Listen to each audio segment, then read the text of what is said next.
Hey everyone, welcome back to the Great and Terrible Oz. We watched season 7, episode 6, Midwestern Assassin today.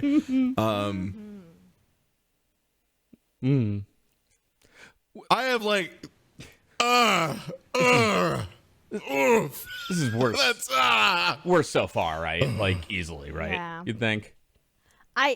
it's I don't even far and away. like this is the first episode where I am truly beside myself trying to figure out where to even start. And that is saying something because every other episode up until now has been off the rails. But like this one in particular is just so off the rails. Like when I do my notes, I break them down by scene.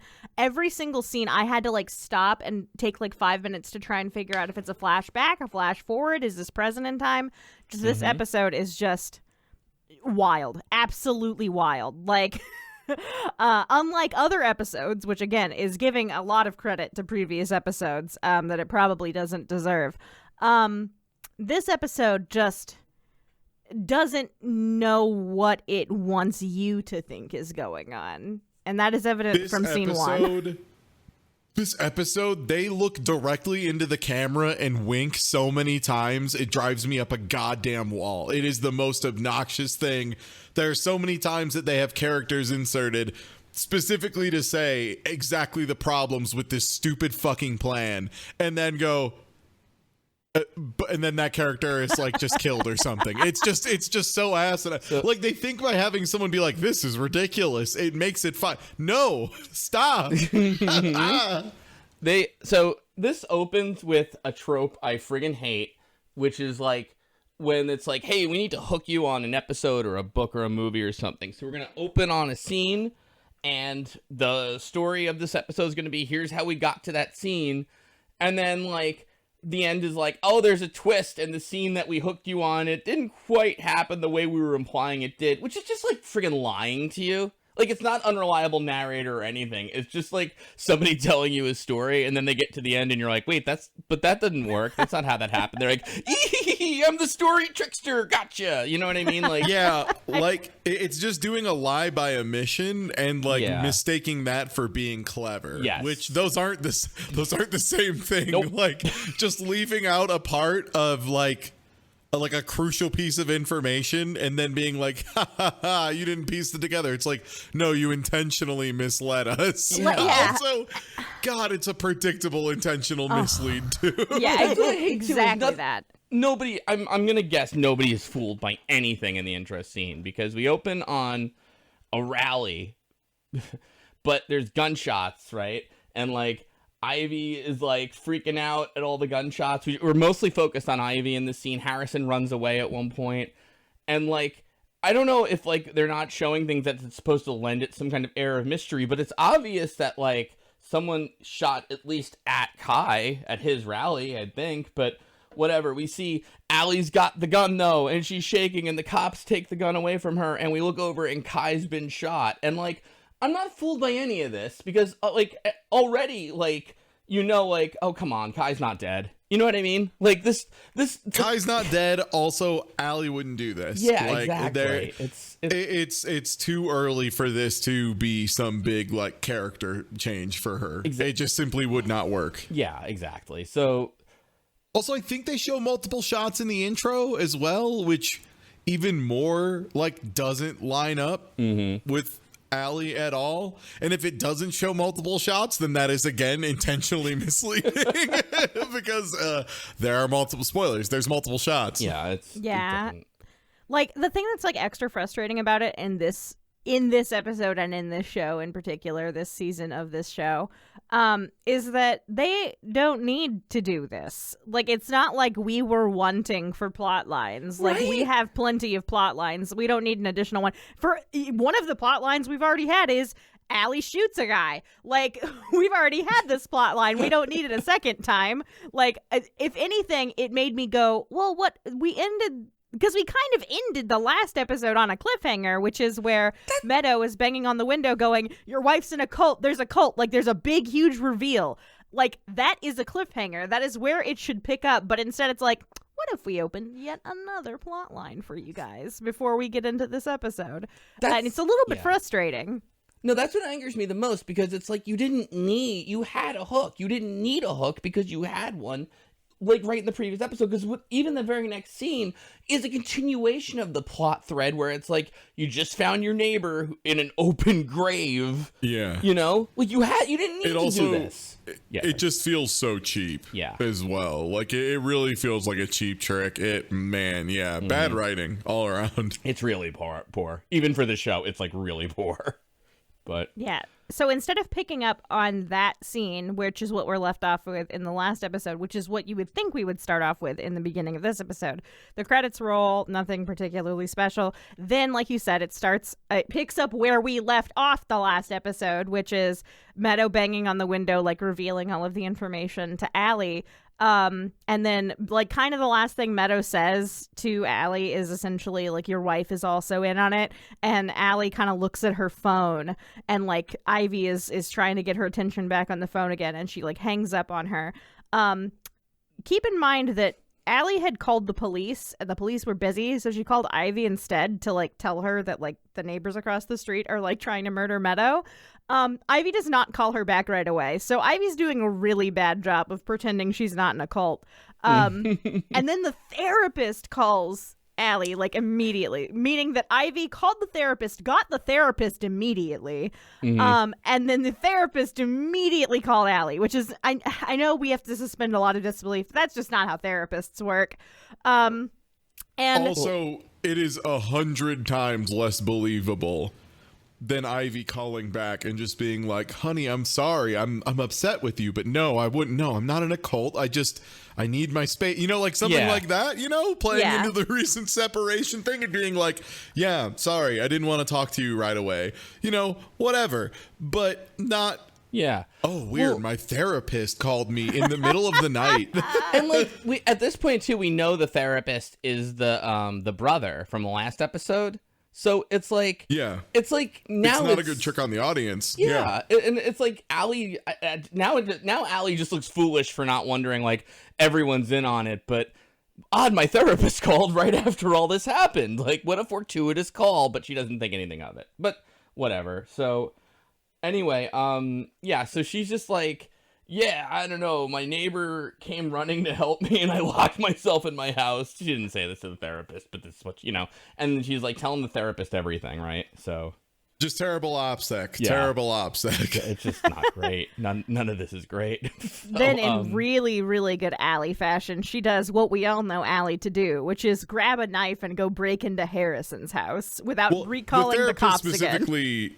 The therapist specifically ends the call with like, hey, you should probably just go to sleep and like, take it easy for the night. Will you promise me you do that? And she's like, yeah, I'll do that. And then as soon as she hangs up, she's like, time to be a gremlin. Goes and grabs a knife and then crawls out the front window to go to Harrison's.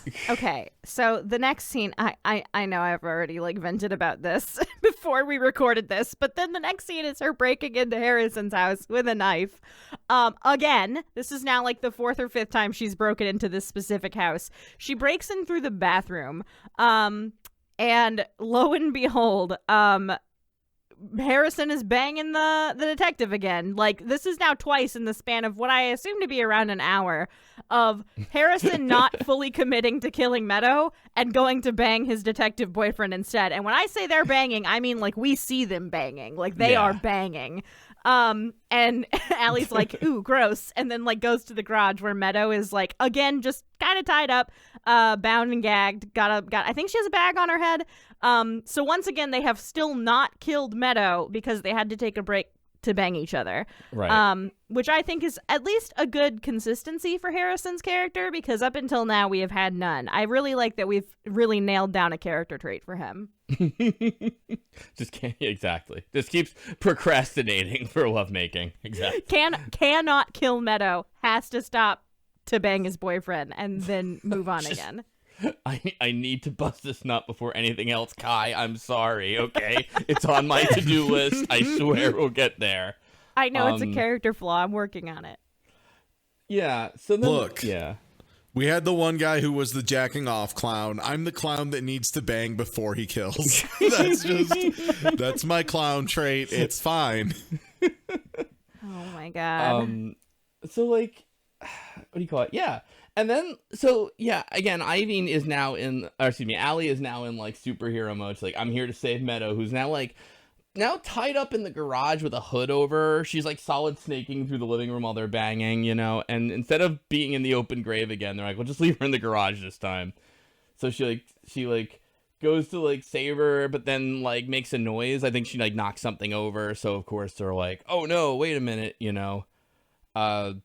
Like, Meadow's getting away. We should really have closed that thread, but whatever. This keeps happening. How could we possibly prevent this from happening anymore? I don't see anything we did wrong here. So, friggin', one more time. Yeah, so, sorry. Yeah, so now the detective tries to get to them, right? And, like, Harrison trying to get to them, through, like, by kicking in the door, but Allie, like, gets through their garage door opener and escapes.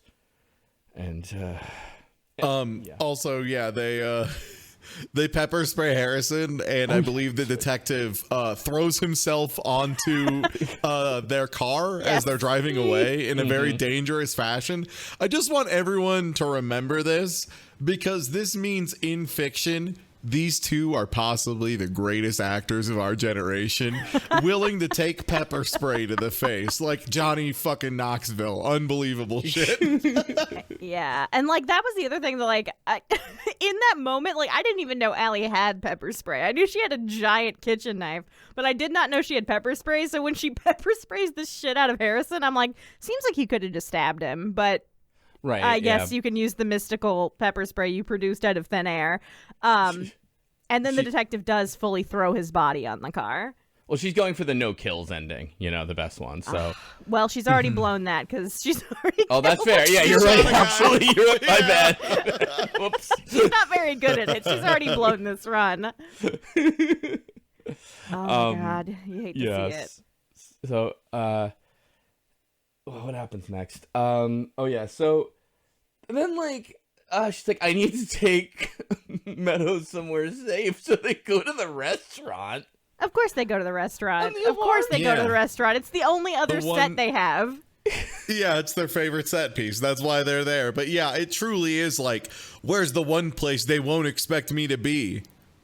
The restaurant I own. Yeah, you know what? Great. No, you know what's extra frustrating is when they get into the restaurant, the alarm is going off. Yeah. The alarm that we identified in episode 2 notifies Ivy directly when it goes off. Yeah, it's like, hey, guess who else is in there? Cult wife.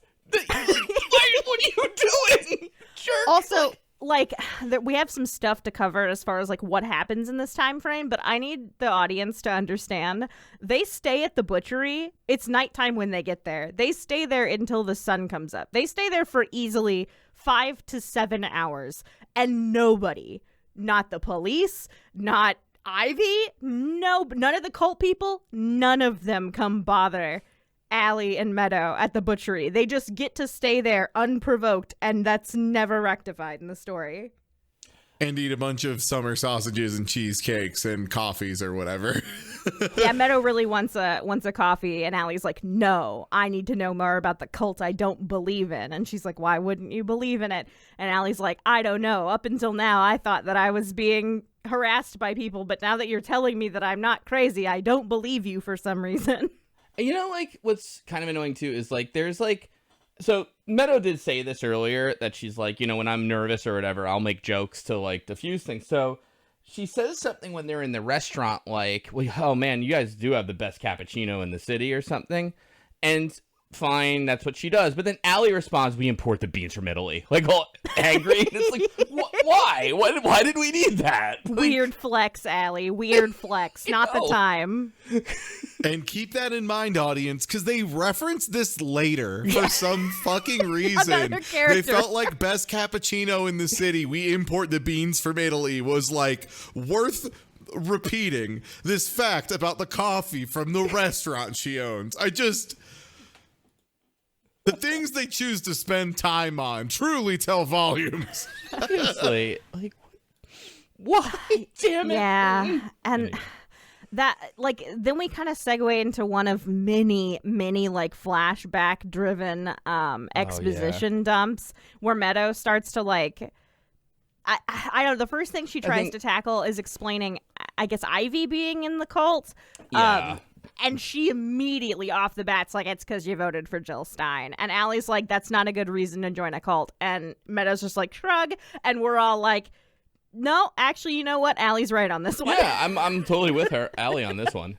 Yeah, like this Allie, again, Allie's smartest right thing for she said. Also, she specifically, that's not a reason, or her exact words, which is like, Yeah. no, absolutely right, 100%. You are it's correct. Not a good reason for any of this, but you know, American Horror Story. They lampshade it like so many things so many times, and it just is nothing to nobody. It's so bad. This scene is like extra frustrating because it's at this point where Meadow is like supposed to be, for us, the audience, Meadow is supposed to be like sealing up some loose ends so that we like can understand why certain things happen in previous episodes.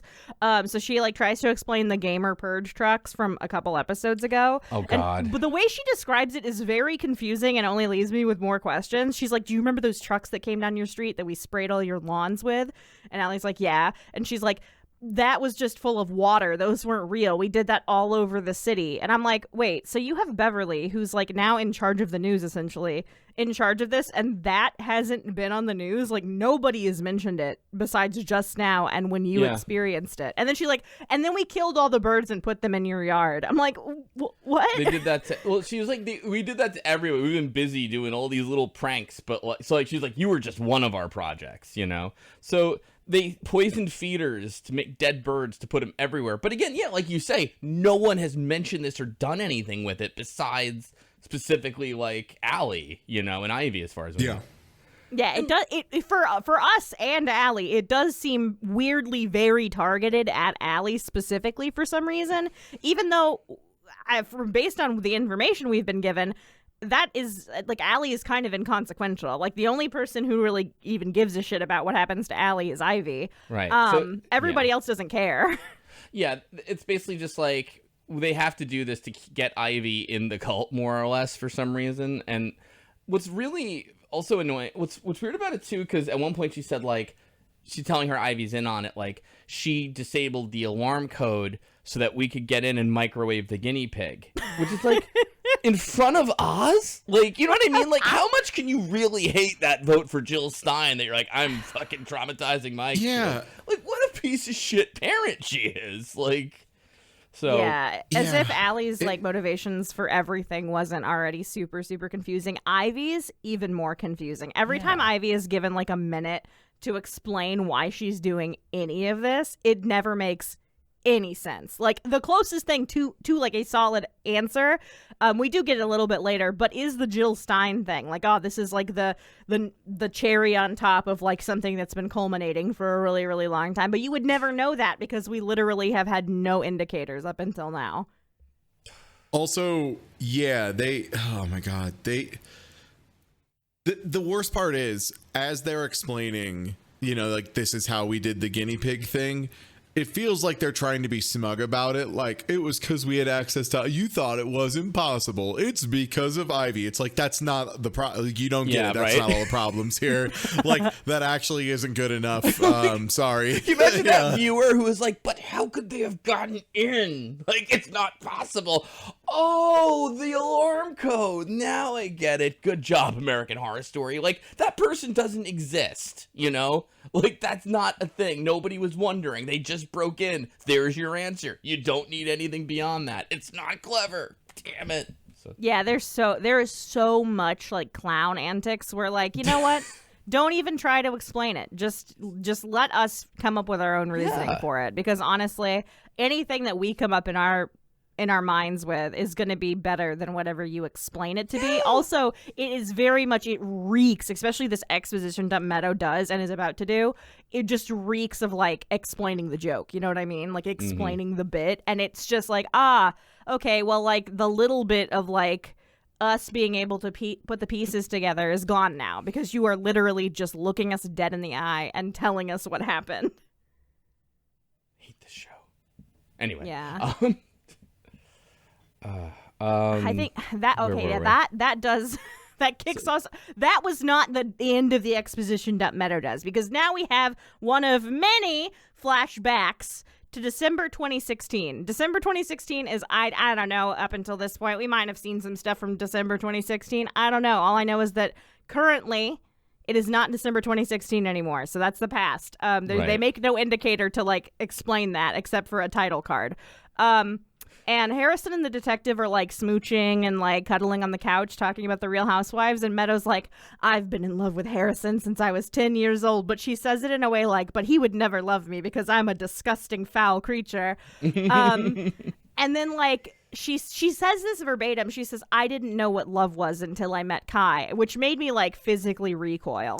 I had such a visceral reaction to when she said that. Then it like cuts to a scene of Kai talking to Meadow, I guess, which is supposed to be our scene as the audience to like be like, okay, it makes sense why she loves Kai so much, which all he does is like offer her the very bare minimum of compliments on her drawings that she's working on. Just like the really bare minimum. Like, good drawings. And that's all. Like, it's really it. Like, this is really well shaded. And they frame they frame it like a romantic scene where like she's kind of like looking at him like, wow, like, is this what it feels like? Me, the hunchback of Notre Dame, so repulsive. No one has ever loved me. How he has taken it upon himself to like grace me with some compliments on my drawings. And like literally, and it goes on to explain, like, it just keeps repeating this kind of same rhetoric of like, I'm this disgusting beast, and Kai saw through that and was nice to me anyway. Then she goes on kind of a weird, confusing rant where she's like, I felt pressured by feminism because I wasn't successful, and also because I wasn't a homemaker with a husband and kids. And I'm like, those are two typically unassociated traits. Not that you can't be a feminist and have kids and vice versa, but like, usually when you like say like girl boss, like stay-at-home mom is not like the image you conjure in your mind. It's like she was trying to fight two different battles there. No, yeah, it makes no sense. Yeah, because what is she trying to say? Like, yeah, like, you know, I wasn't like a bad bitch girl boss. I forget exactly. I think that is I think you got it before, like the term she used, whatever. But like, and then like also the kids and stuff, and it's just like, but it's very inorganic. Right, because they're at this like restaurant decompressing. She's like, I'm about to reveal all the secrets of the world to you. Anyway, you know, I'm still using all these buzzwords and everything from like good, you know, like from pop culture and shit. So it's like really annoying. Yeah, wasn't feeling very girl boss about it. But what's also very weird about that like weird chunk where she like goes off about that is like the following information does not like resolve that. It doesn't resolve her like inadequacy with either of those statements. Like, it's just like, nope, Kai was nice to me one time and that fixed all my issues with feminism and not having children. And then like she catches Kai saying the same nice things that he like literally verbatim saying the same nice things to Ivy. Right. And then she goes absolutely apeshit. Yeah, because he had like a whole speech that was just like, oh, you're blah, blah, blah. You know what I mean? Like about how special she was. Everyone else in here doesn't get what's so amazing about you. You're my everything. You're so talented. Yeah, like all that stuff. Yeah. Exactly. Right. And then so she's like, you know what? Like, I'm out of here. And then he's with like Harrison and the cop boyfriend, I think. Like, I mean, like she's in like some bedroom and he's like, why are you out of here? It's like, your cult sucks. You're trying to get on a zoning board, which is like fucking nothing in the scheme of things. You know, I'm out of here. You know, I'm reading your notes right now too. And it's like, Meadow makes a really valid point about the seat of the zone. I'm like, yeah, it's nothing. Yeah, absolutely. Yeah. This makes him super mad though. You can tell he is absolutely like seething at this statement. And again, it's just another moment of them like looking at the camera and being like, see, we're aware of it too, which it's like that doesn't that truly doesn't fix the problem. No, yeah. It also makes something else that happens later in this episode not add up. So this is probably a lie, probably. And what's like extra frustrating about that and them confirming like what we already know is like, and she also says that they're in a very small town, which is what we've been saying since like episode 2, is that this must be the smallest town in the entire world. But like the only time they even reference this prior to now is when someone else says that at one of their weird little basement meetings, and Kai says, like, this is just step one, and it's like, no, you can't just say that. Like, no, Right, yeah. being on the zoning board it's like the end of the road. You don't move up from there. Like, you are at the zoning board of, like, a very small town in what appears to be, like, rural Michigan. Like, there is no, like, ceiling for this. Yeah. Like, you've hit it. You've hit it. Unless, like, you're planning to go to law school and then, like, run for office or, like, a judge position. Like, yeah, this doesn't count as office, man. Sorry. Like, you're not running for office to be on a zoning board. You're running for zoning board. Yeah. And those are different. We both know it. Yeah, it's a lot. And then they then Kai kind of makes a command decision where he's like, Harrison, you need to call the police. Something terrible's happened to your wife, kind of implying like, okay, well, now you're out of the cult, Meadow, and we're about to stage your death, basically. Yeah. Then they tie her up in what is no less than like a weird like fetish shibari like rope situation. Truly like a fetish thing. And then they like hog tie her and throw her fully conscious into the closet. And then they like also then immediately cut after like they show like Kai kind of coldly looking at her in the closet.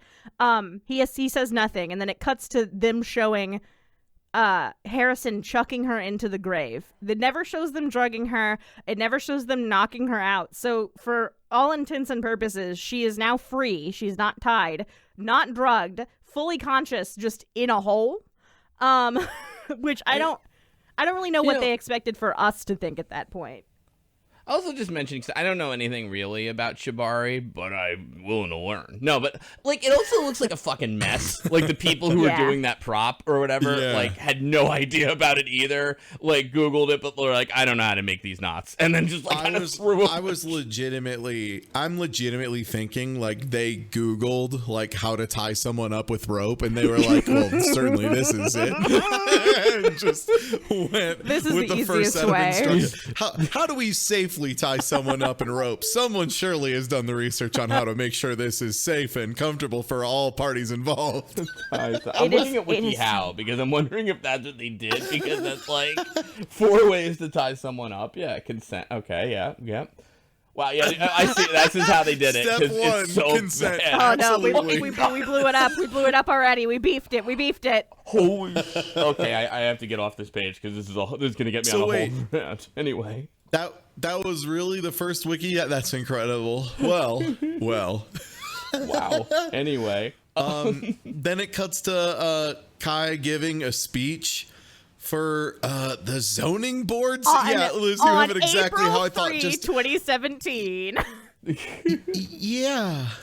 A random date, in case anyone's listening to that, like, oh, is that a date we've already seen? No. Random date means nothing to us. April 3rd, 2017 means nothing. Is that the time that we opened the episode on? Who knows? It is not a relevant date to us. I think it's in the future. I guess it was prior to the opening element of what we saw of this, but I don't know how much prior it is to Meadow and Allie having this conversation, but it is a random date in between that and then. Yeah. This is future. This is ahead of anything we've seen, but earlier than events that happen later in this episode. So I think this is current present in the context of American Horror Story. God, this show is a nightmare to talk about chronologically. What the hell? So yeah, he's giving a speech on why fear is good and we need to be more afraid. To get on the zoning board seat again, like truly just nonsense. Which, thank God, one person, Sally, says, hey, that's nonsense. In so many words, yeah. And Sally is played by an actress who has been in previous seasons, Mare Winningham. Unfortunately, much like Sarah Paulson, a very gifted actress who is just doing her best with some real trash fire writing. Her character feels so wildly out of place because she starts just dropping all of, like, everything the audience wants to say to Kai. She just starts lambasting him with. Just starts absolutely laying into him. Calls him a snake oil salesman. Like, literally blows him the fuck out for calling himself a conservative because she was raised by very conservative parents. Like, just absolutely rips him a new one in front of all these people. And it should be noted that the audience watching is like super into it. They're like, hell yeah. They're like, yeah, fuck him up, get his ass. Not us, by the way. I mean, the people at the you know, the like thing, the audience for this air quotes debate, which is just Kai giving a speech for some reason. Yeah, I guess I gotta tell you, Greek chorus of people who are at a I council meeting, I guess, which is a weird place to put your Greek chorus, but go on. Right. I guess. And then she drops in the middle of like her just absolutely wrecking Kai's shit in front of all these people. She's like, by the way, I'm running for city council, and like everyone's like, yeah, hell yeah. And then like Kai's like, wait, you can't because the ballots have already been printed. You can't possibly. And she's like, I'm gonna put myself in there as a write-in candidate. And he's like, shit, hadn't thought about that. It is a very girl boss moment. Big fan of Sally for the small amount of time she's in the show. But what should be taken away from that is that Kai, like the things to remember is that Kai gets his shit blown out by this lady we've never met before. And she announces she's also going to run for the zoning board, which I guess we're supposed to assume is this like huge point of contention. Because it briefly also shows the other guy running for the zoning board, and he is just like a very timid little man. Yeah, just a very timid little guy. He's just like right there, like, hi, I'm here too. Yeah, like it wasn't. He doesn't even say anything. He says no lines. He's just like in the background, and Kai's like, me and whatever this guy's name is are the only two that are on the ballot. And the guy in the background gets like focused on for like half of a second, and he just kind of nods like, yeah, it's just us on the ballot. You can't be on the ballot. And it's a very funny, unintentionally funny scene. And yeah, like he just assumes he has rules lawyered his way out of this one. And she explains, I'm just making sure I'm counted for if there's any write-ins for me. By the way, here's my name. Great. Thanks, everyone.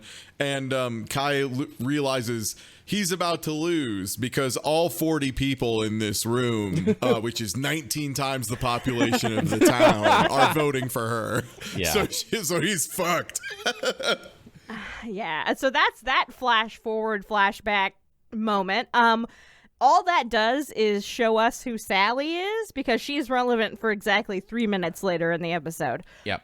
She is relevant for no other parts of this episode. Then we flash back again. Hold on, let me check my notes. So the previous flashback was December 2016. This is a mega flashback to November 9th, 2016. Which you'll remember is 11/9 after, you know, Trump got elected. So watch out, everybody. Yeah, but Yeah. That day we have seen. Yeah. And it opens with the shot of, I assume it's Kai and Winter's house with both a Hillary and a Trump sign out front, which is just like, cool. We're back to this again. We've come full circle. Mm-hmm. And then what happens next? Oh yeah, because then like Ivy is freaking out because she's like, I saw that guy, you know, Gary Longstreet voting, so we're gonna be in trouble, you know, for like the whole, you know, chaining him to the basement. He's missing his hand. What the heck, you know? And Winter is like, don't worry, my brother Kai can fix anything. Let's go see him, you know, like. And I guess Ivy's just like, well, what the hell else am I going to do at this point? Yeah, sure, you know. And again, I cannot overstate, Kai has been shown to be able to fix nothing. Yeah. Like, we just saw him not fix an election. Like, an easy one for a city zoning board. Yeah. It's also kind of confusing because at that point, we're like, okay, so did Winter set this whole thing with Gary up? But she couldn't have, because Kai didn't know about Gary until she was like, we chained someone in the basement. So it's not like Winter was like, we're going to do all this and then Gary's going to cut his hand off and then that will get Ivy on our side, so she'll join the cult. There's literally no way that could have been. That would mean so many other implications that I don't remember coming to fruition, so I don't think it's the case. But right. Like her being like, my brother can fix anything. He has been shown again to fix nothing. Also, he's the one who let Gary go in the first place, so he's kind of the reason this happened. then that's when Ivy meets Kai for the first time. And they go down to the basement, and of course he starts to do the goddamn pinky thing again. And then he like kind of blackmails Ivy, and he's like, you need to like be honest with me, or because Gary's on his way here soon, and I'm gonna tell him that you and Winter are the ones who kidnapped him and almost kept him from voting. And I'm like, he should know that. He saw Winter, like he saw her with his eyeballs.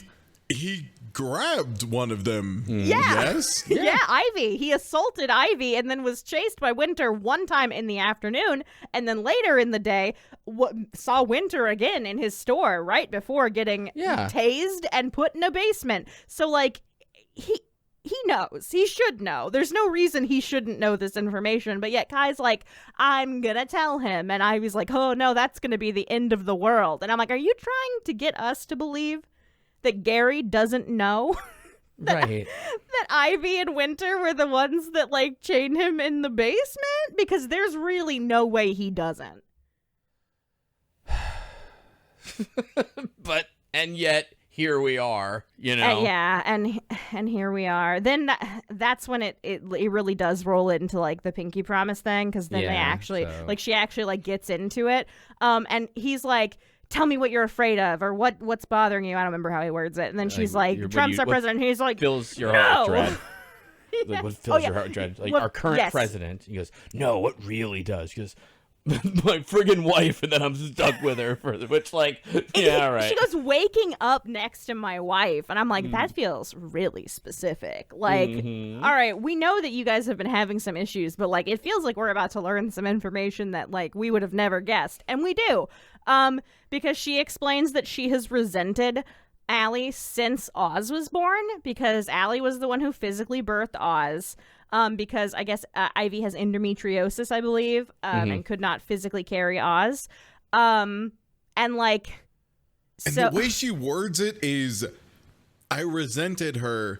I wanted that pain, which is like deranged and weirdly out of character for Ivy, who has been shown to be nothing but reasonable this whole time. Yeah.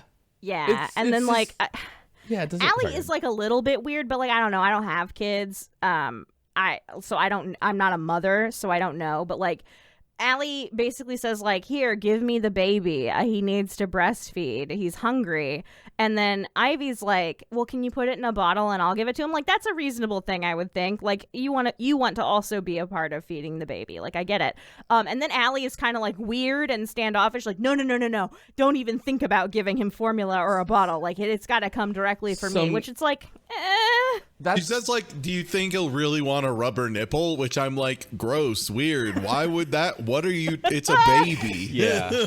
Like, so I will say that, like, there is a subset of parents, like, there always is a subset of parents who are like, how you are like abusing your kids if you give them a plastic bottle, how dare you? You know what I mean? Like, they get people get like wacky about breastfeeding, where it's like, okay, I want out of this conversation, you know. Look, so a lot of parents get way too tight about their first kid, and then they chill out. That's that's pretty normal. But like, the thing that makes it like a little bit confusing, and it's because it's this show and they don't know how to tell stories in any kind of way that makes any kind of sense, is like, we have been shown zero other characteristics for Allie that would make us be like, oh yeah, that track, she's been doing that the whole time. Exactly. Like, no, she's never done anything like that up until this very second. If you asked me, did I think she would do something like that, I wouldn't even say yes. Like, it was so like a weird thing, like that they gave no indicator that there had been like issues like that. In fact, most of the like contention we had seen up until now was actually Oz not vibing with Allie, not the opposite, which you'd think it would be the opposite if we wanted to build that kind of like character arc.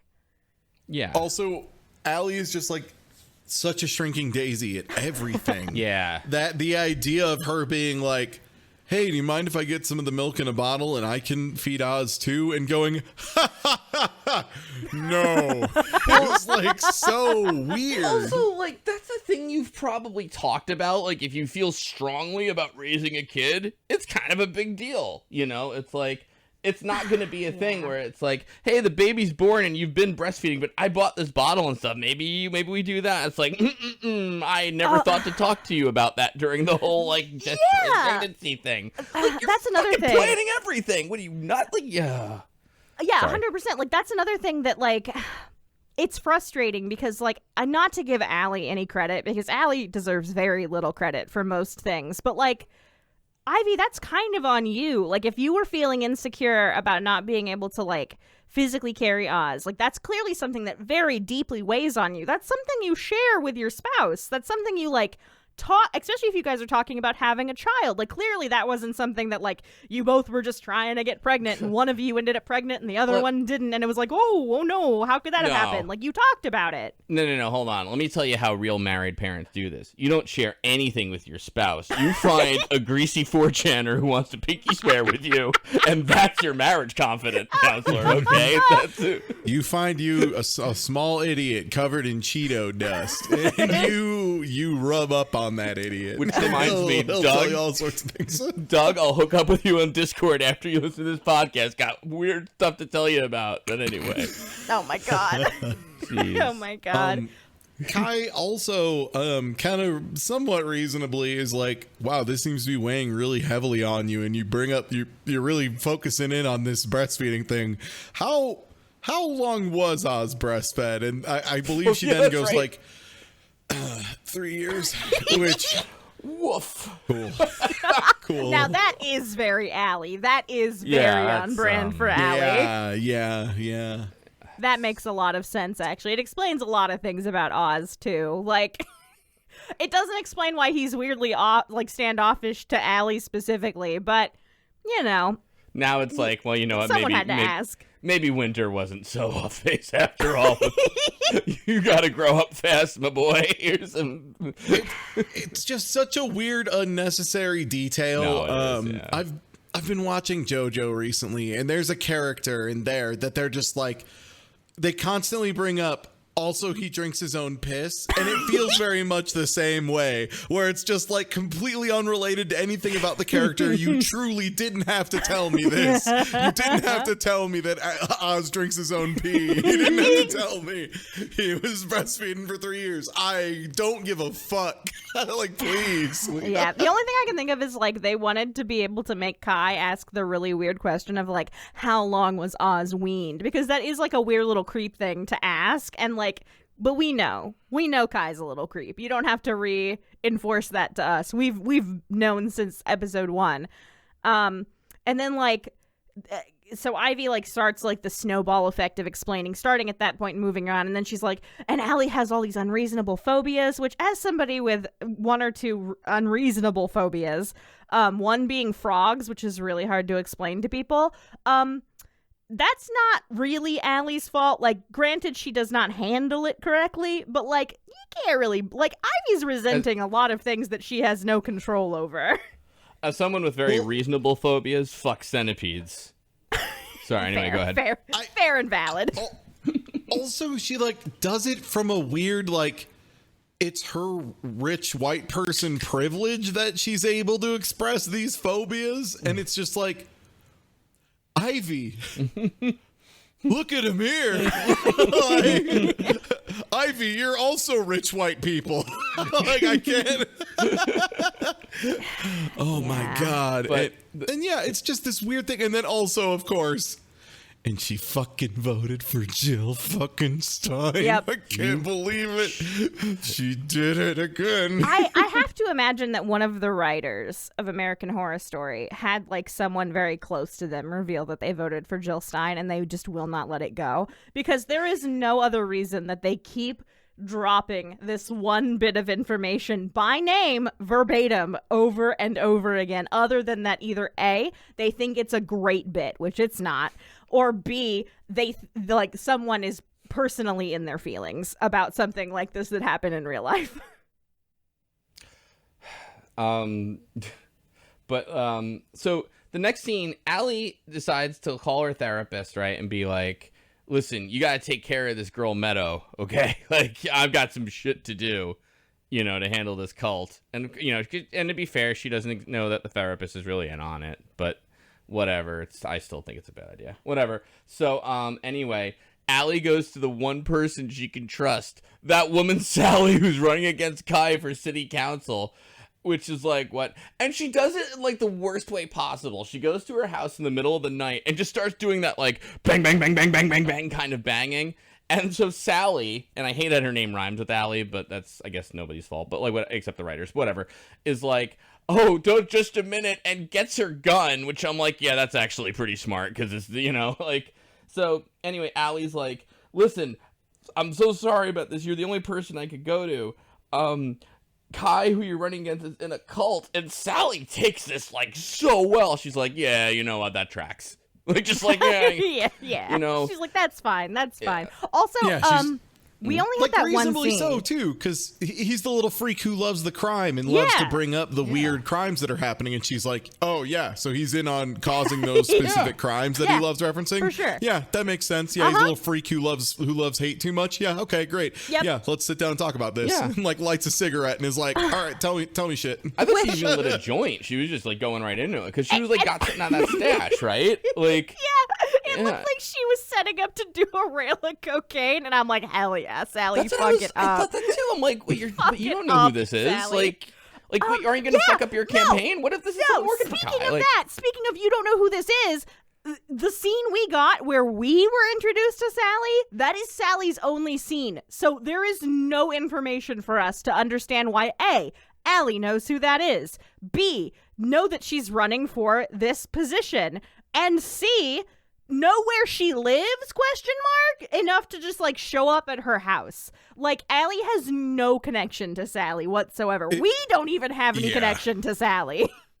It is very much a case of the writers conflating the audiences and the characters' knowledge in such an egregious way that it's just like, wait, no, there's no way she would know this. Yeah. Like, this makes no sense for her to know. Yeah. yeah. And I don't even know what it's to set up, because she does either she sets up some rails of coke to do some fucking cocaine about it, but then has a joint. And just goes on a rant about the patriarchy, which is, again, like, girl boss behavior. Yeah, she's like, you know, cults always show up when the patriarchy gets threatened. Like, look at David Koresh going against the FBI, and little history of cults that, like, they did a Wikipedia search for on, like, a couple minutes before they wrote the script. You know how it goes. So, like, I am convinced Sally is just here to be, like, a surrogate of the people who are, like, theory crafting on the show, or the people who, you know, are like, well, this is ridiculous. This would, like, okay, sure, if this happened, here's how this would be solved, or something like that, to the point of, then that's why they're gonna do what they do to her. Like, that's the whole move here, which it's the only reason, it's the only way I can justify Sally's character at all. So, yeah, like, it just doesn't, there's no reason for her to be there otherwise. Because, and then just when you're like, well, finally Allie has, like, someone she can, like, work with on this cult stuff, it's like, the fucking clowns show up, and Allie runs and hides in a bathroom in Sally's house. Sally gets her gun, and this pissed me off so much. All these fucking clowns with, like, knives and shit are coming in, and she's just pointing the gun. She's like, make a move, give me a reason. Like, Sally, they gave you a reason. They've made a move. Like, you're They're in your here. fucking house with weapons. Like, you're in a state with castle doctrine. This is, like, maybe the one valid use case. I Like, think this is please. another circumstance. We had this happen earlier in the season. I think it was Meadow who it happened to, where I think they want us to believe that since she took a hit of a joint, she's now not in her right mind, which is making her not, like, react the way that she should, even though it doesn't make any sense. reefer madness again. Yeah, like, they were like, if you do even one hit of the marijuana, suddenly you do not know how to be a person. And Sally, maybe Meadow, but, like, Sally, no. Sally had that shit ready. Sally, like, whipped up a joint in front of a stranger. This is not Sally's first rodeo. Like, Sally knows what she was getting into. This is not Sally's first rodeo, so that is not a good excuse for her getting owned by these clowns. And you know what? You wrote down the same quote I did in my like small note too, because at one point she says, when she was talking, in the previous scene to Allie, Sally goes like, "Nothing shocks me. I went to Berkeley," which, like, I guess if you're really into, like, that kind of humor or whatever, it's like you can hear a laugh track, but I'm just like, You know, like, I'm like, who is this for? Is this for people who went to Berkeley? Who is this joke for? It's like the weird Nicole Kidman bit with Meadow and Harrison in episode 2. It's like, who is this bit for? Because it's not for anybody. It's not for most people watching this show. Because I don't get it. no, me neither. Yeah, it's really weird. It's a very, very weird. It's like It's just the that beyond. Berkeley is a weird, very experimental school, famously in both like technology and like music stuff. Like it's just very much like the experimental. They send all of the quote unquote smart kids there, that kind of thing. So yeah, like, I guess that tracks. Yeah. so yeah, like so they met, one of them sneaks up on Sally and manages to knock the gun away, and they like kind of like push her on the ground, and she's like, oh yeah, well if you strike me down, I'm gonna become more powerful or whatever. Like she's like fuck it, then kill me. Let's see what happens. And then Kai shows up and he's like, I got a better idea. Oh, you're still on Facebook? Like, how old are you? Haha.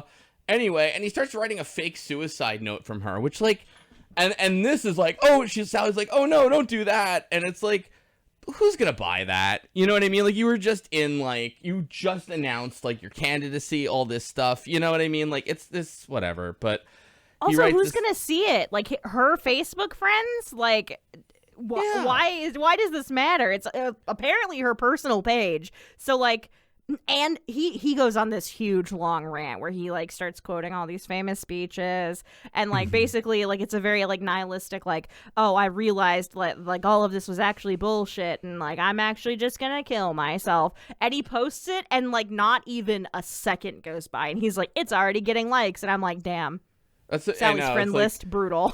And it's funny because he was, you know, it's like, he's like, Facebook, you are old.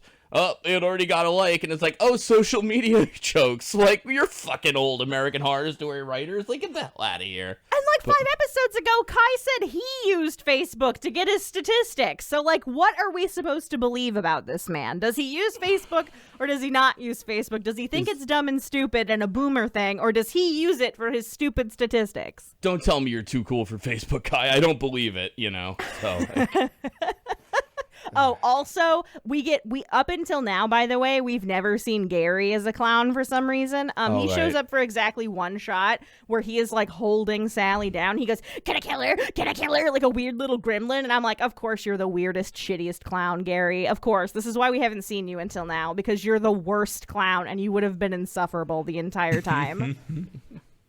So, yeah. And then, all right, what happens next here? Yeah, because like, so anyway. Oh yeah, good point, by the way. Ivy's just wearing an elephant mask, which like, that's not a clown. Oh, that's just part of the circus. Yeah. Those aren't the same thing. Oh. Yeah, those aren't. That's wrong. I have a note that says, can we really consider Ivy a clown? She's just wearing an elephant/donkey mask, which, you know, the more I thought about it after the episode ended, I'm like, no, this is actually quite bothersome. She's not a clown. She's just fully not a clown. So She's just pretending to be Republican, I think, which I think they're trying to do like a metaphor there. her the back of her mask, which is hard to see because she's facing front, you know, obviously is a donkey. Yeah, I think So- it's supposed to be like she's right, she's a hidden Democrat. Is the Get like, it? Yeah. just like the Cold War camo you could unlock in Metal Gear Solid 3, where yeah. it had an American flag on the back and a Russian flag on the front. So if you're facing the guards, they'd be like, "Oi, comrade," and just wave you past. But as soon as they saw you back, they'd be like, "What in the?"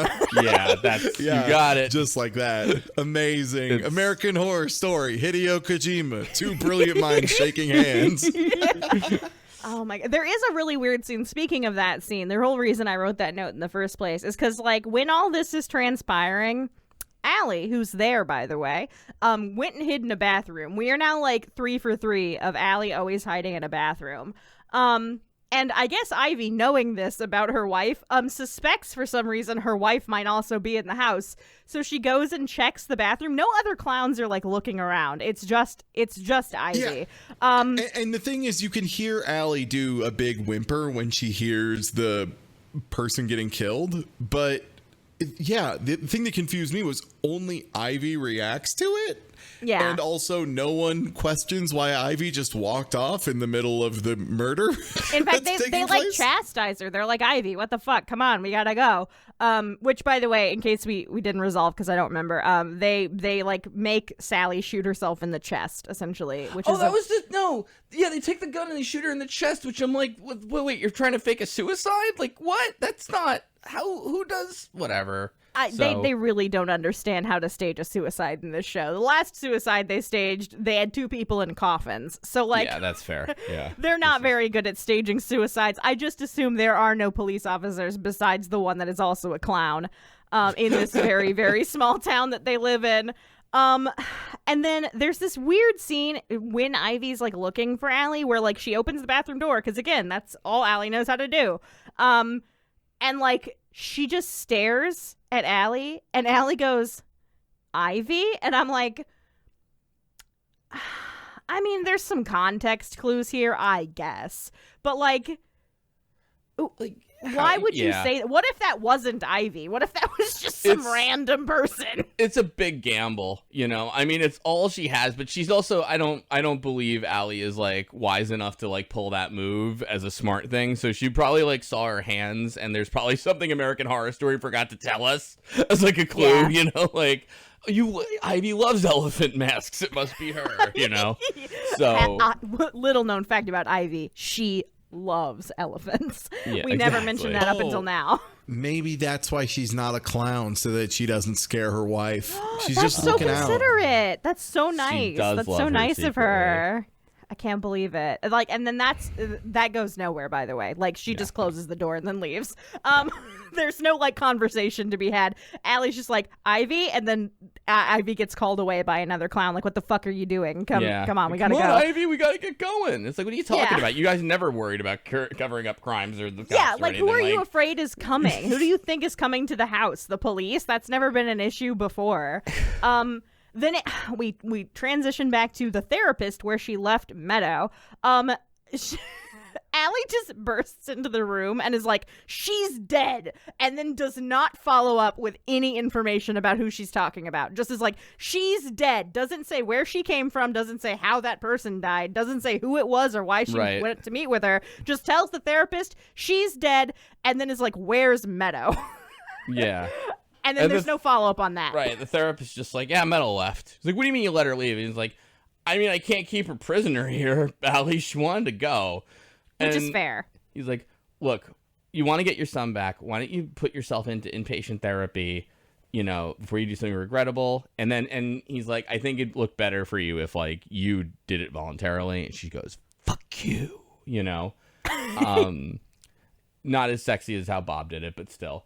Anyway, so that happens, and she leaves. There's like a little micro scene when she asks where Meadow is, where, like, we see a shot of Meadow seeing her phone light up, and Kai is calling her, and then she, like, gets up to leave.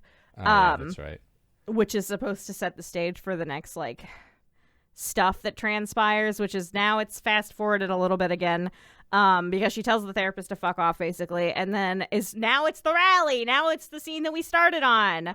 By the way, it's important to note that it's daytime again. It was nighttime just a second ago when the lady got murdered. Now it's daytime again, which means 2 days have passed since we first started this escapade with Meadow and Allie. And Allie has slept none of them. It's just been all gas, no brakes for Allie. I don't think they thought about that because they really don't give a shit about timelines in this show. But, like, insane. And they insane. accidentally just, like, double booked their character. Yeah. She's just way too busy at all times. She has to, like, just work 24-hour days. Yeah, they're like, Allie doesn't need sleep, actually. She's fine with no sleep for 48 plus hours. It's okay. Don't worry about it. She never needed to rest. It's okay. Then we kind of see, like, the little bit of, like, prelude up to the scene we saw at the beginning, which is Kai actually giving the speech, which he's giving a speech about Sally committing suicide. And I'm like, hey, Kai, 2 of your 3 speeches have been about, like, the person you're either replacing or running against committing suicide. A little weird, a little suspicious. You don't think that maybe people might be raising some eyebrows? And then, like, also, what just a weird thing to bring up in general. Like, yeah, right? Weird thing to say at your speech. Like, yep, the lady who was also running, oops, she killed herself. That's weird. Oh, well. He has banners. I think and he stuff also too. says, yeah.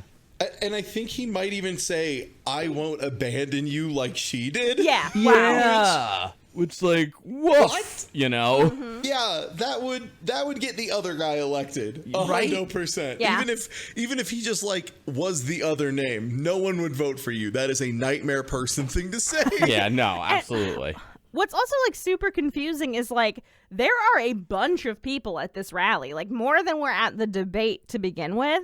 I assume news has barely broken about the lady killing herself, but, like, all of these people, like, fairly recently were, like, cheering at that lady blowing Kai's shit out. Like, nothing has changed. Like, they were like, hell yeah, this lady is, like, blowing this little 4chan kid up. And then, like, the next day, they're like, well, we should probably go to his rally anyway. And then when he's like, yep, she killed herself, they're like, hell yeah. Like, it's such a weird... It's like I don't understand. It's almost like Kai should have done the Ferris Bueller thing and looked at the camera like they bought it. You know, when he's like, she abandoned you. Like, hey, she kind of did. If I'm not thinking straight and maybe I have some kind of brain damage and what, you know, like, but so they're all about Kai suddenly, which for really no reason other than that lady killed herself, which is a really weird reason to jump platforms. Yeah. Then we see Meadow in the crowd, which we kind of like expected, and she has a gun aimed. I cannot emphasize this enough. She is 3 feet away from Kai. She is right in front of Kai. Has a gun aimed at him. No one is doing anything about it. Listen, you're going to have to suspend your disbelief for a lot of stuff that transpires over the next 5 minutes. This is maybe one of the most confusing things, is that she is standing at the front of this sparsely, loosely populated crowd, holding a gun, not even hidden, just in front of her face, directly at the man speaking behind the podium. No one does anything about it. Not a single person. These are not people who are also in the cult, by the way. These are strangers. Yeah. And they're just like, that's pretty normal. A lady pointing a gun at the guy on the podium, that's nothing to be concerned about, right?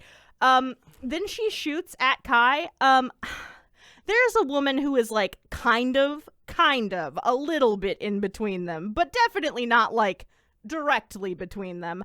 What I'm saying is Meadow could have easily not shot her, but she does anyway. She shoots the lady in the shoulder, and she's like, oof, owie, my shoulder, and falls. Yeah. And then she shoots Kai. So it's like, oh, fuck that one lady in particular, I guess.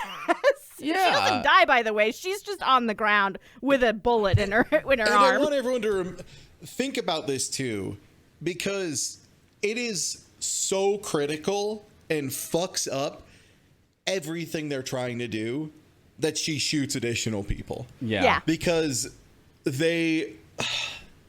All right, spoilers. They want it to look like a martyrdom, and it doesn't work. If you just randomly start shooting people, then there's no...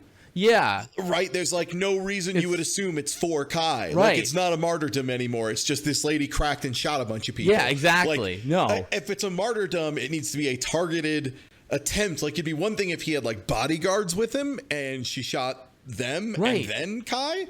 But no, she's just shooting a bunch of people and shoots Kai in the leg, and it doesn't achieve their goal even a little bit if you give it just a minute of thought. No. Yeah, and like the other thing, I don't know if we like really touched on it all that much from the opening scene, is that like this person that we at first did not see, we did not know the identity of the shooter, is kind of just shooting haphazardly into the crowd. She kills the person who tries to help Ivy, is just killing people pretty indiscriminately, which is there's like this very brief moment where like you can clearly tell something is amiss with Meadow. Like Meadow is not in her right mind, and she is just shooting at random people, and then like she aims at where Harrison was and the fountain that Ivy is hiding behind.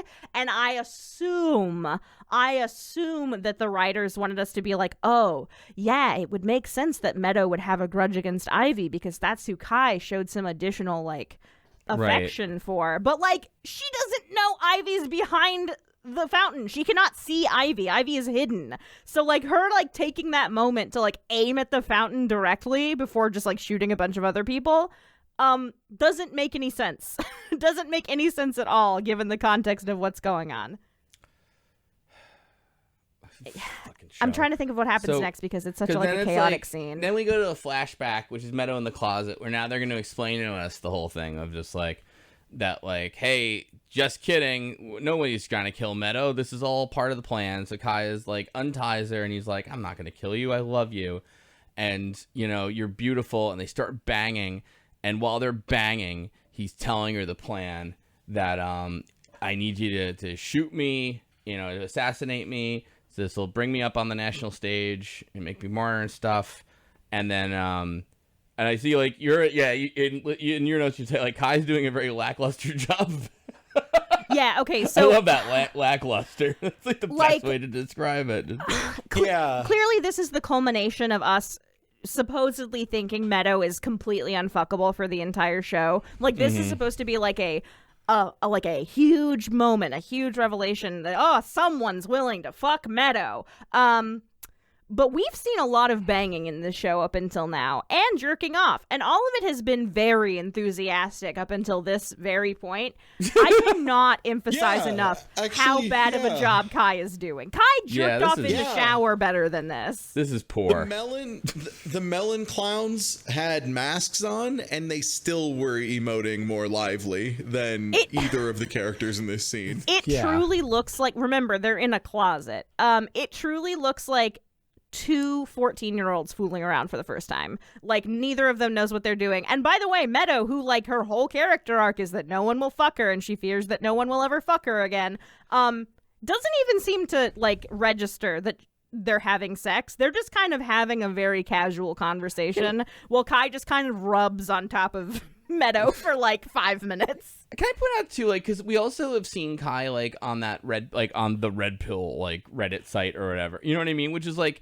implying he's like someone who has these issues with women and stuff, but he's like seducing her here. Like all of a sudden he's like this great cult leader, whoever, you know what I mean? Who's like, yeah, and I think the implication was supposed to be between Meadow and then him trying to lay the exact same lines on Ivy that he's just like one of these pickup artist guys, but it's just not believable at all because he doesn't have a fuzzy hat and he doesn't know any card tricks. Also, so he's how greasy. Am I supposed to believe this? He's a weird little greasy creep on top of everything. Like, he's not a charismatic or like interesting or funny or like charming person. He's just a weird little creepy basement guy who for some reason everybody just listens to.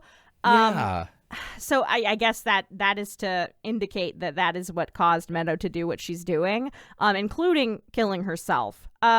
Because what happens at the end of the last scene, this is the most frustrating thing in the entire universe, by the way.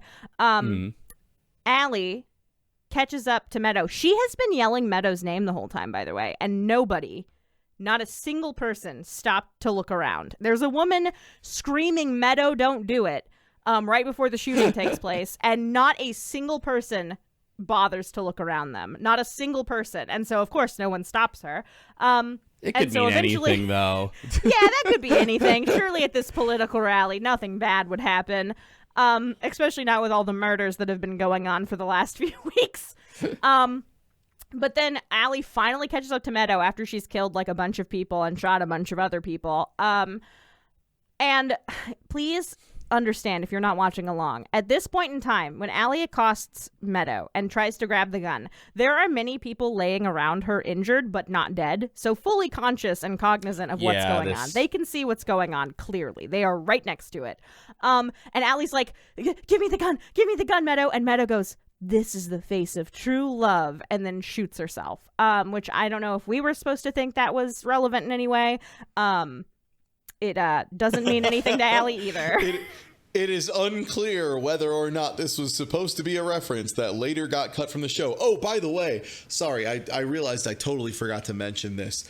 So the time that the beans thing comes back up is when Allie is banging on Sally's door to let her in and trying to persuade her to let her in. And, she's like, why should I let you in? You're banging on my door in the middle of the night. I don't know who you are, lady.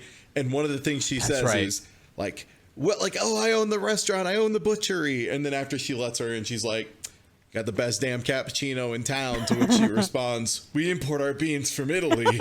So like they do try to do it twice as like a callback. But again, just such a stupid callback. And the way Allie delivers the line too is like she's fucking sick of people talking about the cappuccino. She's like, yeah, we import the beans from Italy. Like, stop bringing it up. But Please she's stop also mentioning our coffee. She's also well within her rights at this point, I think, too, to also say something like, you know what, I really don't want to talk about the coffee right now. I've had a day, Sally.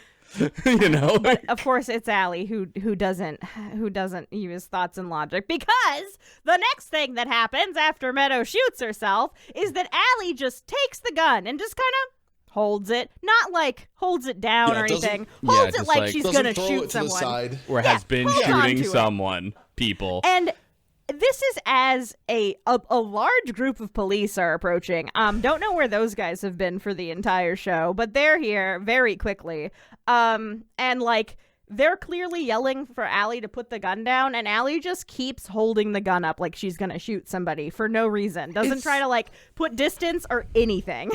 Well, and it makes me aggravated because then they arrest her. Like, you know what I mean? They're starting to handcuff her. And, like, I'm just like, this does not work. You know what I mean? Like, there is no way in the world. Like, you know. Yeah. And there's, like, again, there are tons of people feet away just with their head on the ground. And you're telling me none of these people who saw Meadow walk up with a gun and hold it and point it and then heard a lady go, Meadow, no, and then heard someone say, this is the face of true love, and then a gunshot. Like, no one noticed that it's an entirely different lady with a gun now? Yeah. Did everyone just be like, she must have used transmogrification? Like, it makes no sense. This is the same woman. I was so aggravated by this whole episode, and then just they don't even have the same hair color or cut. There is no way. Even police sketches would get this one right. Like, it's absurd. There's no fucking way. My last note that I took, because then we get the god awful shot that you were talking about of Kai being like rolled away on a gurney as Allie is being arrested, and he does like the look into the camera like, all according to plan. How was this all according to plan? How did he possibly know that Allie was stupid enough to not only take the gun from Meadow, but also hold on to it until the police showed up? Like, there is physically no way. He is not Jigsaw. He cannot, like, he doesn't have that much going for him. He's not that smart. So, like, there is no way he knew, like, if I set all of this up, Allie will be caught with the gun. They literally spent time in a previous episode to be like, yeah, he's just a scared little boy whose family fucked him up when he was a kid. Like, he just had to deal with a bunch of fucked up shit. And so he's like a messed up guy. He's not some brain genius. He's just a kid who had a horrible life and is wilding the fuck out and like got like radicalized online. So having him be this like fucking Lex Luthor level genius just doesn't make any sense. It just doesn't track.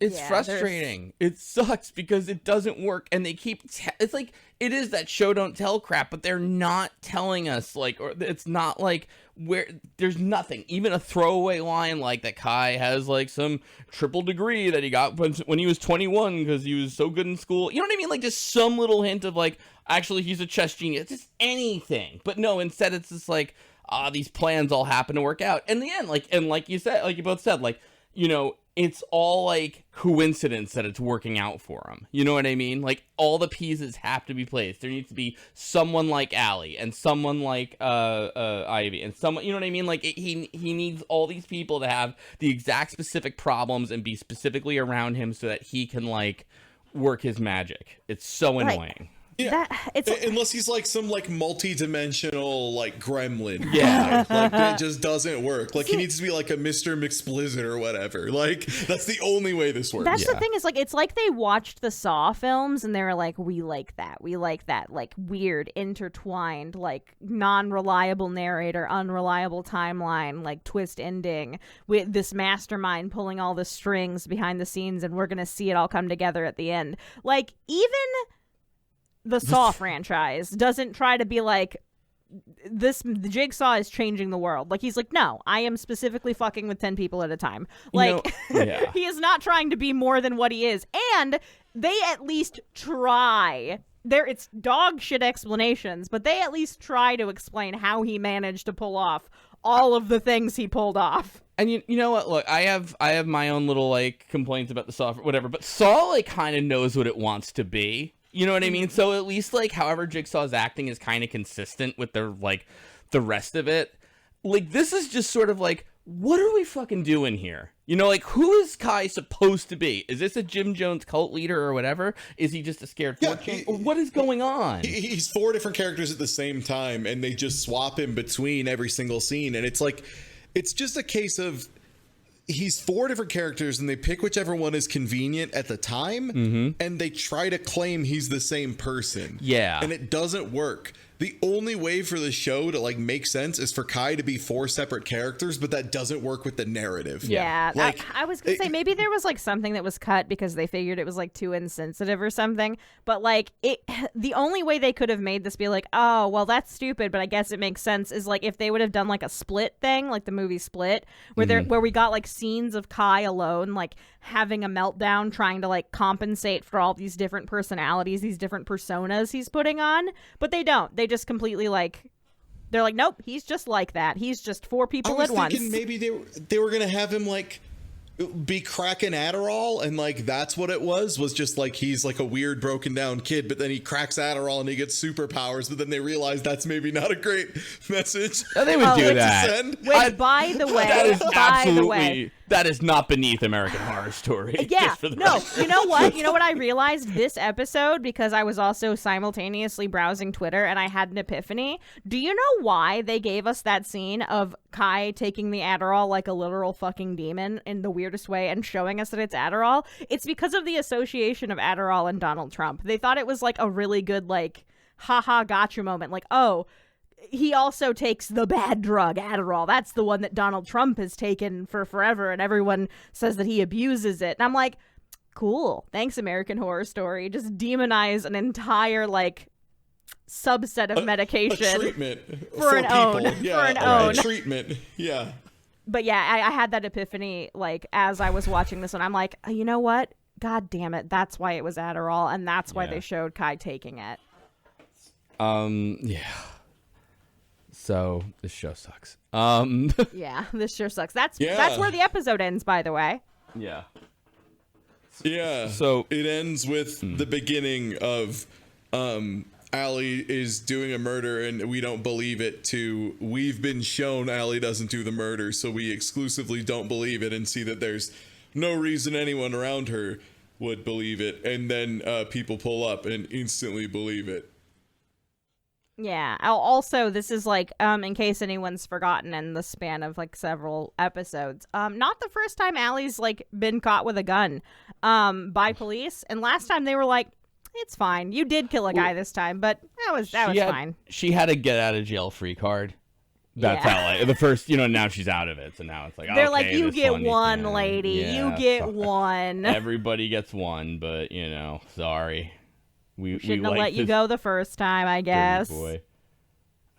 What is the if American Horror Story did say, if they like made a point out of like, well, yeah, they care now because you shot a white person, I would be like, hell yeah, let's go, gamers. But there's not a fucking chance, not a fucking chance that they're saying the cops are only gonna arrest her now because she shot white people. No. Not a fucking chance on the planet. And that, man, they could have said something, but they dodged it. Good work. Keep it up. You're doing great, American Horror Story. Also, last time I think we read the title of the next episode and tried to like make a prediction. Does anybody have that up? Yeah. What's the next one? Oh my god, I've been dying for this title. Is this the winter one? No, that's the last one, I think. No, that's okay. No, winter is the 10th, episode 10. Let me see if I can find it, because I gotta find AHS cult. Okay, so because I would like someone to try and read this weirdo friggin' title of episode 7, which I will now post to you both on the Discord here. Okay. So my take on this is Valerie Solanas died for your sins, scumbag. Yeah. Yeah. Valerie Solanas died for your sins, scumbag. I think Wikipedia might have, maybe not. So Valerie Salinas, I'm not sure how to pronounce it, but like, who is a real person, I should add. Valerie Salinas. Solianas? Anyway, well, okay. She died for your sins, the scumbag, which I can't figure out. Like what? Like, are they defining the term Valerie Salinas died for your sins, and that's what scumbag is what that means? I'm not sure. Also, I'm not 100% sure what the title of this specific episode was supposed to mean either. Like, of course, the assassin makes sense. Like, is the Midwestern person in this scenario Meadow? Is that what we're supposed to glean from it? Because, like, I guess what they wanted us to do as the audience was see that title and see that opening sequence and be like, oh, Allie assassinated Kai. But, like, we don't see really that Kai is, like, dead in that shot. We just see that, like, Ivy's getting shot at a bunch in the opening sequence, and we don't know who the shooter is. So, like, even that combination of things is not a good combination of things. I feel like most of the episode titles are usually, like, clever. You know what I mean? Like, layer 1 clever, where, like, one's about holes, and maybe it's about holes in people's stories and things like that. And 11-9, you know, whatever. This one, I feel like they just ran out of gas. Like, I don't know, Midwestern assassin, you know, but like. Also, like, I think calling Meadow an assassin is like really generous, considering I don't think she kills anyone other than herself, which is like. No, she destroys the one random dude who tries to help Ivy. Oh, right. She just rocks his shit. She kills a random guy herself and not her target. Yeah. So, like, I don't think they give participation trophies in assassin school. I think like either you do the job or no good. Like, realistically, like, unfortunately, we live in a time where these are really common headlines. But if this was a real thing that happened and, like, a real headline was going up, even back in 2016, it would be mass shooting. It would not be assassination attempt. It would be mass shooting. Yep. Like, there would not be anything about an assassination attempt in this headline. She goes to an event, pulls a gun out, shoots at someone on stage, and then shoots at a bunch of random people. Just fires shots into the crowd. That is the textbook definition of a mass shooting. Yeah. Calling it an assassination, again, which is part of why it just doesn't make sense as what Kai's plan is. Like, this wouldn't read that way to anyone. Also, no one cares. Like, no, truly. At this point, also, like, why does he need an assassination attempt? All those people were, like, on board, and you killed a bunch of them. Like, they were all on board to vote for you because the other lady killed herself. Like, you eliminated the competition. Why do you need an assassination attempt? This is going to make him eligible to be president, even though he's legally too young to be eligible for president. Fucking Constitution. It's got all those little nooks and crannies in there. I mean, I guess that is the takeaway that they want us to take away is like, oh, well, if he has an assassination attempt on him, even though it's just for the zoning board, people will care about it. And, like, honestly, no. Yeah, no, that's the thing. Because I think he even says at one point, like, this will push us onto the national spotlight or something. Onto the national stage. It absolutely won't, though. Yeah, because it'll be like a news story from outside, like, you know, mass shooting at this campaign rally, but you're not going to be like, tell me more about that candidate for zoning in Michigan. You know what I mean? Like, what? This guy's got to. Yeah, go ahead. Like, most people's reaction would not be to care about the candidate. It would be like, oh, well, what was the shooter's deal? What were they upset about? Like, you know what? Most people's reaction would be they'd see a picture in Kai and be like, oh, that's the shooter. You know? Like, yeah, exactly. It's not like that's the candidate. Get at it. Yeah, it just they really didn't have a good, like, idea of what they wanted that to be or, like, what they wanted that to do. I really honestly feel like at that point they like did not have a way to rectify. They had to like have a character explain like, oh, this is for the zoning board, it's not important. And then they like started to panic because then it became real, and they're like, well, shit, that's true. So how do we make this like a higher stakes? Because as of right now, everybody, including the character that just said it out of their mouth to the camera, everybody's on the same page that like this is a very low stakes person. Like, yes, he's causing a lot of mayhem in his weird little town. He is not a national threat or anything. Like, he is a very, very contained situation. And then they're like, well, how are we going to ramp it up? We don't have any way to make this like more important than it is. And they're like, make Meadow shoot a bunch of people. Jesus Christ. That'll do it. This show sucks. Yeah, that'll do it. Hey, thanks for listening, everyone. I'll probably at some point retroactively put ads for like a Patreon or a Twitter to follow or whatever. But for now, hey, if you listen to this, leave a review on the service. That apparently is like the main thing the algorithm craves, and I would appreciate it. Thanks. I also crave it, so please.